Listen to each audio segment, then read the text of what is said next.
When an alien crash lands on Earth, she discovers something more addictive than any drug humanity has ever known: human emotions themselves. The morning started like any other Tuesday for Dr. Alex Chen. He was walking through Pine Ridge Forest, collecting samples for his research on plant biology. The air was crisp and birds were singing in the trees above. Nothing seemed out of place until he heard a strange humming sound coming from deeper in the woods. Alex followed the sound, pushing through thick bushes and tall grass. What he found made him stop and stare. A silver craft about the size of a small car was sitting in a clearing. Smoke was rising from one side, and strange blue lights flickered across its surface. It looked nothing like any aircraft he had ever seen. Near the craft, a young woman lay unconscious on the ground. Alex rushed to her side, his medical training kicking in automatically. She looked to be in her 20s, with unusually pale skin that had a slight blue tint. Her hair was silver white, and she wore clothes that seemed to be made from some kind of shimmering material he didn't recognize. As Alex knelt beside her and checked for a pulse, something incredible happened. The moment his fingers touched her wrist, the woman's eyes flew open. But instead of fear or confusion, her expression showed something Alex had never seen before. Pure amazement, as if she had just experienced the most wonderful thing in the world. What was that?" she whispered, her voice carrying a slight accent Alex couldn't place. Her eyes were wide, and she was staring at his hand where it still rested on her wrist. "I was checking if you were okay," Alex said gently, not wanting to frighten her. "You were unconscious. Are you hurt? Do you remember what happened?" The woman sat up slowly, never taking her eyes off Alex. "My name is Zara," she said. "And you? You're human, aren't you?" Alex nodded, puzzled by the strange question. "Yes, I'm human." "I'm Alex. I'm a scientist. I found you here with this." He gestured toward the damaged craft. "What is this thing?" Zara looked at her ship, then back at Alex. "It's my research vessel. I was studying your planet when something went wrong with the navigation system. I crashed here." She paused, then asked something that made Alex's skin tingle. Can you touch my hand again?" "Why?" Alex asked, confused but curious. "Please," Zara said, extending her hand toward him. "I need to understand what I felt." Alex hesitated, then gently took her hand in his. The moment their skin made contact, Zara's entire body seemed to light up with joy. Her breathing changed, her eyes became brighter, and she made a soft sound of wonder. "Incredible," she breathed. "Your emotions. I can feel them. The concern, the curiosity, the kindness. It's like music, but inside my mind." Alex pulled his hand back, startled. "What do you mean you can feel my emotions? Who are you exactly?" Zara stood up, moving with fluid grace. "I come from a world called Cathera. My people are very advanced, but we lost something along the way. We don't feel emotions the way you do. We think, we learn, we solve problems, but we don't feel. Not like this." She looked at Alex with an expression that was part wonder, part hunger. "When you touched me, when you showed concern for a stranger, I felt what caring actually means. For the first time in my 200 years of life, I truly understood what it means to feel alive." Alex's scientific mind raced with questions, but he could see that Zara needed help. Her ship was damaged, and she was clearly far from home. "Look, I don't fully understand what's happening here, but you need medical attention and somewhere safe to stay while you figure out your next steps. You would help me?" Zara asked, and Alex could hear something like hope in her voice. "Even though I'm not from your world?" "Of course," Alex said without hesitation. "That's what people do. We help each other." As he said those words, Zara closed her eyes and took a deep breath as if she was absorbing something precious. "Yes," she whispered. "I can feel your sincerity. It's beautiful."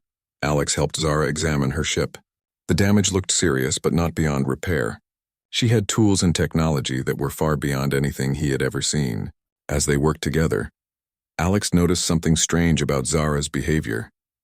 Every time he showed concern, asked if she needed help, or expressed worry about her situation, she would pause and get that same look of wonder on her face. It was as if she was experiencing something addictive, something she couldn't get enough of.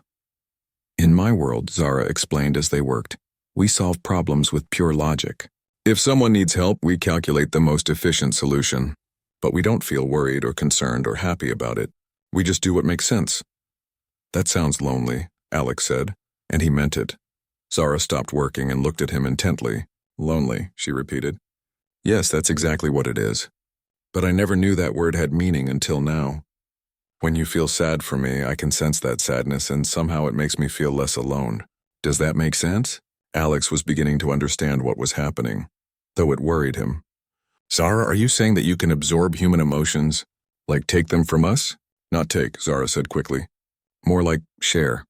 When you feel something strongly, I can experience it too. It doesn't hurt you or take anything away from you, but for me it's like seeing color for the first time after living in a black and white world. Over the next few days, Alex helped Zara repair her ship and learn about human society.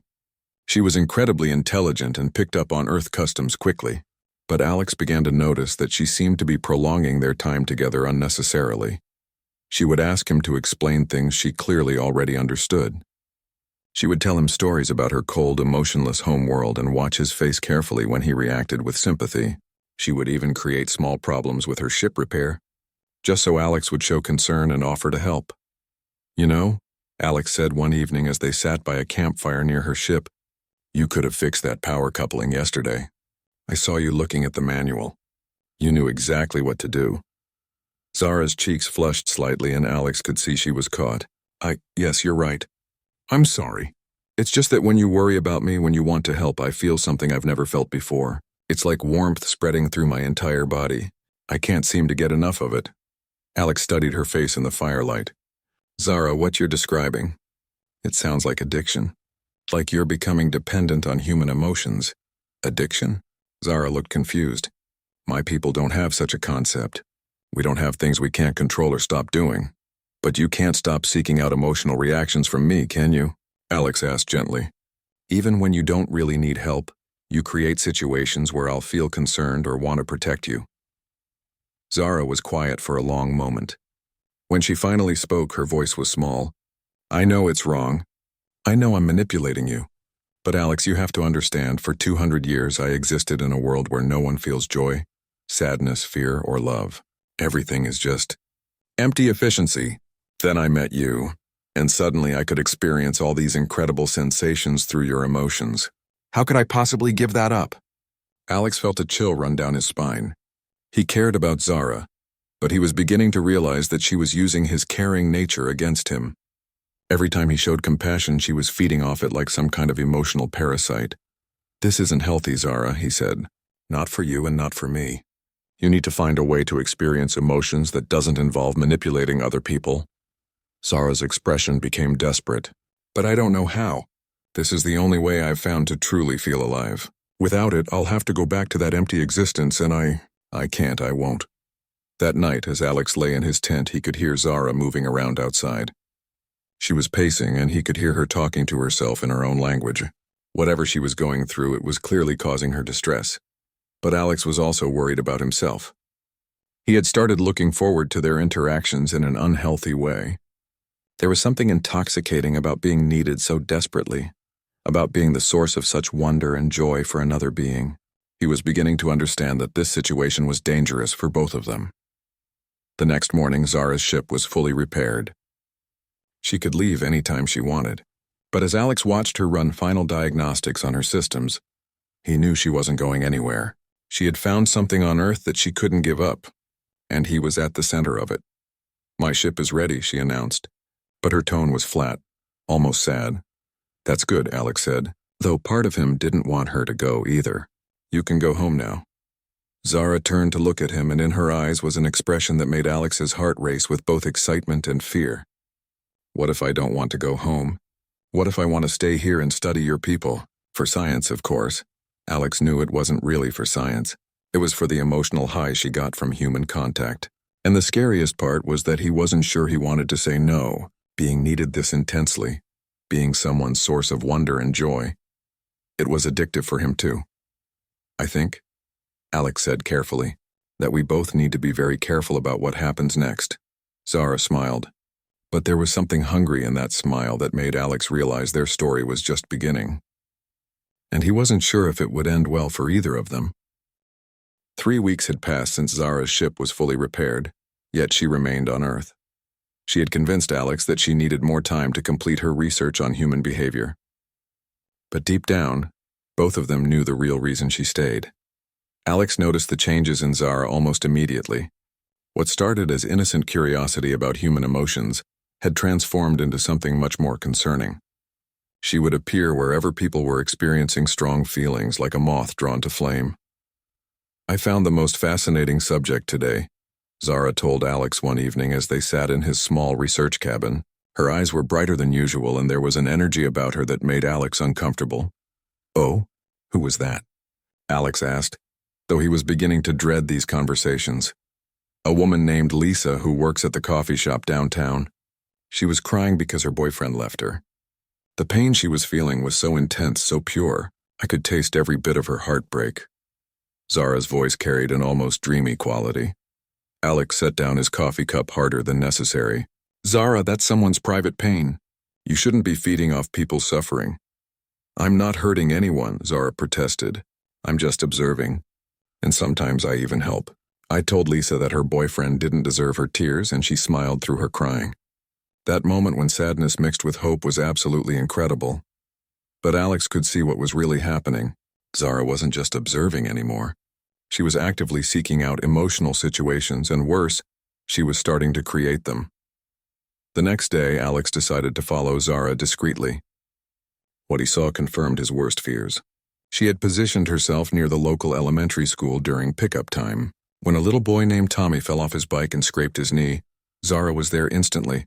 "Oh no, are you hurt?" she asked the crying child, her voice full of exaggerated concern. But Alex could see her face, and the expression there wasn't genuine worry. It was hunger. Tommy's mother rushed over, her face pale with panic. "Is he okay?" "What happened?" "He just took a little tumble," Zara said, helping the mother comfort the boy. As the woman's fear gradually changed to relief, Alex watched Zara close her eyes and take a deep breath, as if she was breathing in the emotional transition. That evening, Alex confronted her. "I saw what you did today at the school." Zara looked surprised, then defensive. "I helped that child. I comforted him."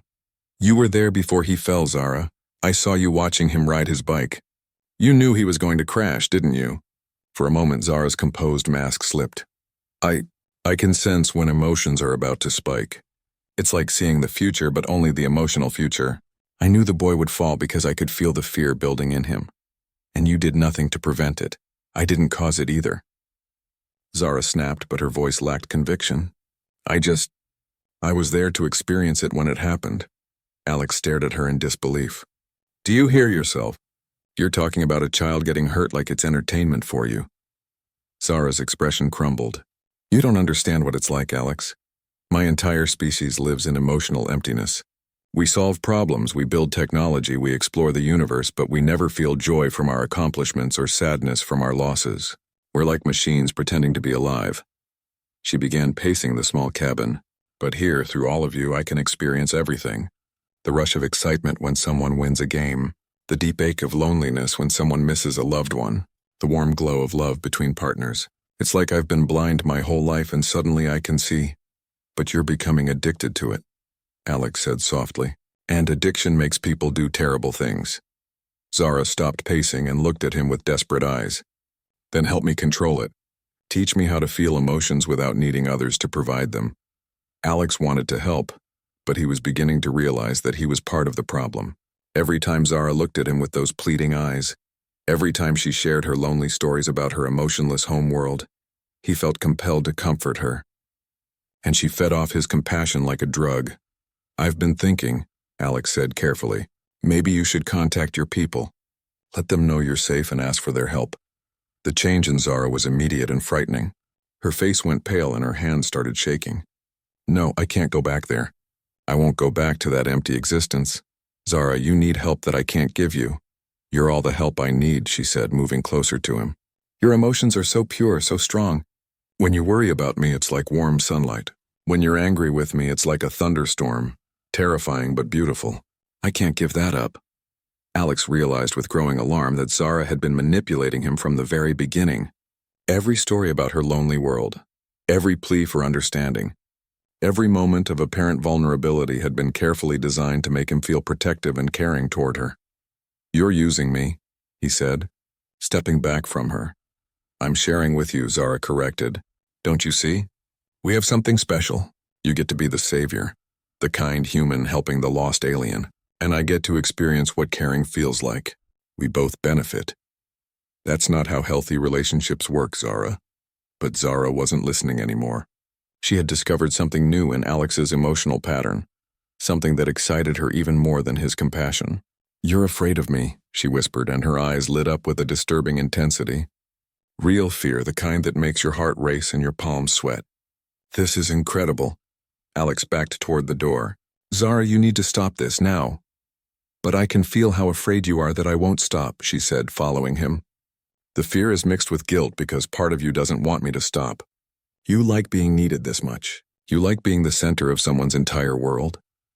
Alex's hand found the door handle, but Zara was right, and that terrified him more than anything else. Part of him did enjoy being needed so desperately. It made him feel important, special, irreplaceable. See? Zara said, seeing the recognition in his face. You're just as addicted as I am. You're addicted to being my savior, and I'm addicted to the emotions that role creates in you. We're perfect for each other. This isn't perfect, Alex said, his voice shaking. This is toxic. We're both sick, Zara. But even as he said the words, he found himself hesitating at the door. The rational part of his mind screamed at him to leave, to get help, to contact someone who could handle this situation. But another part of him, a part he didn't want to acknowledge, whispered that walking away would mean losing the most intense relationship he'd ever experienced. Zara seemed to sense his internal struggle. You could leave, she said softly. You could walk out that door and try to forget about me. But you won't, because you need this as much as I do. That night Alex didn't sleep. He sat by his window watching Zara's ship in the clearing beyond. He could see her moving around inside, and he knew she was experiencing withdrawal from their argument. Part of him wanted to go to her, to comfort her, to fall back into the addictive cycle they had created together. But he also knew that if he did, neither of them would ever be free. Zara's hunger for emotions was growing stronger every day, and his need to be needed was feeding it. Soon, simply experiencing emotions through him wouldn't be enough for her. She would need bigger thrills, stronger reactions, more dramatic situations, and Alex was terrified to think about what she might do to get them. The next morning, Alex made a decision that would change everything. He picked up his phone and dialed the number for the local authorities. It was time to get help, even if it meant betraying the only being who had ever made him feel truly necessary. But when the sheriff arrived an hour later, Zara's ship was gone. And so was she. Alex found a note on his cabin door, written in Zara's elegant handwriting. Thank you for showing me what it means to feel. I'm sorry I couldn't learn to do it without hurting people. Don't worry about me. I'll find another way to feed my hunger. I have to. As Alex read those words, a chill ran down his spine. Zara was still out there, still addicted to human emotions and still unable to control her need for them. But now she knew that Alex couldn't give her what she needed anymore, so she would find someone who could. The spaceship that came for Zara arrived 3 days after her surrender. It was nothing like her small research vessel. This was a massive, gleaming structure that hovered silently above the forest where everything had begun. Alex watched from his cabin window as 3 tall figures in silver suits emerged from a beam of light. These were Zara's people, the Catharians, and seeing them made Alex understand just how different Zara had become during her time on Earth. While she now showed expressions of pain, regret, and hope, these beings moved with mechanical precision. Their faces showed no emotion at all, not even curiosity about the planet they were visiting. The leader introduced himself to the federal agents as Commander Vex. He spoke in the same emotionless tone that Zara had used when Alex first met her, but now it sounded cold and frightening rather than simply alien. We have come to retrieve our researcher, Vex announced. She has been contaminated by exposure to your species and requires immediate medical intervention. Alex felt anger rise in his chest. Contaminated? She's not sick, she's learning to feel. That's not contamination, that's growth. Vex turned his pale eyes toward Alex, studying him like a specimen under a microscope. You are the human who initiated contact with her. Your emotional responses have damaged her neural pathways and made her unstable. This contamination threatens not just her, but our entire civilization. How can emotions threaten an entire civilization? Dr. Wells asked. She had been helping the veterans recover from their ordeal and had stayed to witness Zara's departure. Emotions lead to unpredictable behavior, Vex replied. Unpredictable behavior leads to inefficiency. Inefficiency leads to chaos. Our society has evolved beyond such primitive responses for good reason. Alex watched as two other Catharians approached Zara, who sat quietly in the back of the federal transport vehicle. She didn't resist as they placed some kind of device around her wrist, probably to monitor her condition or prevent her from using her abilities. Please, Alex called out to Vex. Let me say goodbye to her. Vex considered this request for a long moment. You may have 60 seconds. Do not attempt to trigger emotional responses in her. She is already unstable enough. Alex approached the transport vehicle where Zara sat. She looked up at him and he could see fear in her eyes. Not the fear she used to feed off, but genuine terror about what was going to happen to her. I'm scared, Alex, she whispered. They're going to take away everything I learned here. They're going to make me empty again. That won't happen, Alex said, though he wasn't sure he believed it. You'll remember. The capacity to feel is part of you now. They have procedures, Zara said, her voice shaking. Ways to reset neural pathways to remove contamination. Commander Vex told me they can make me exactly like I was before I came to Earth. Alex felt helpless. Fight it. Hold on to what you've learned. How can I fight when fighting itself is an emotion they'll take away from me? Zara asked. Then she looked directly into his eyes. Alex, I want you to know something. What I felt for you at the end, the shame, the regret, the desire to be better, those were real. They weren't stolen from someone else. For just a moment I felt real emotions of my own. Before Alex could respond, the Catharians escorted Zara toward their ship. He watched her walk away, her shoulders slumped in defeat, and felt his heart breaking for her. The journey to Cathara took 2 weeks, though time felt meaningless to Zara in her current state. She was kept in a medical isolation chamber, monitored constantly by devices that tracked every neural impulse.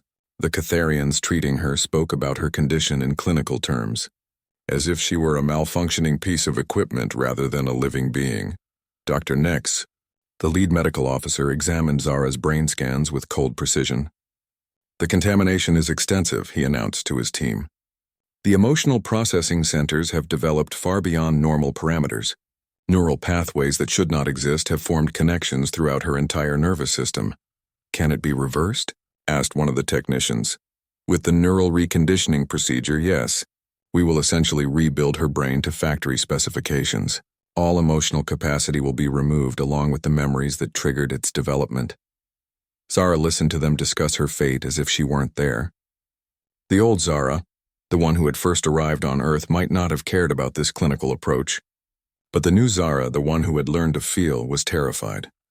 What about the memories of her research? The technician asked. Her scientific observations could be valuable. We will preserve only the factual data, Dr. Nex replied. All emotional context will be deleted.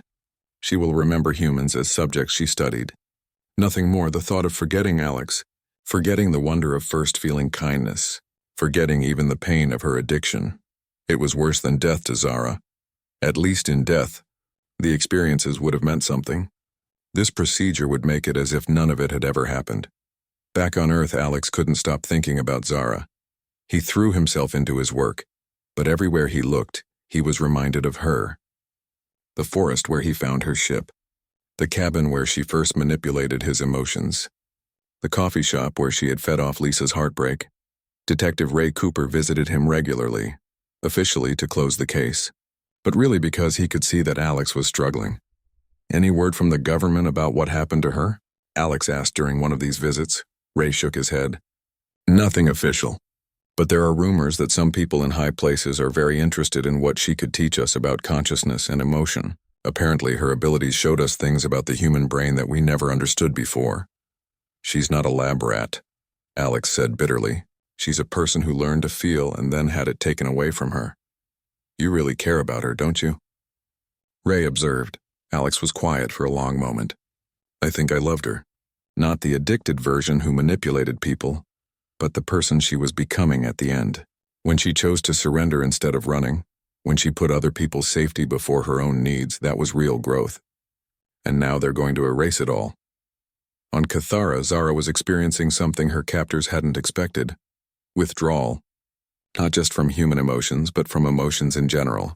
Her brain had rewired itself to process feelings, and now, cut off from any emotional input, it was shutting down non-essential functions.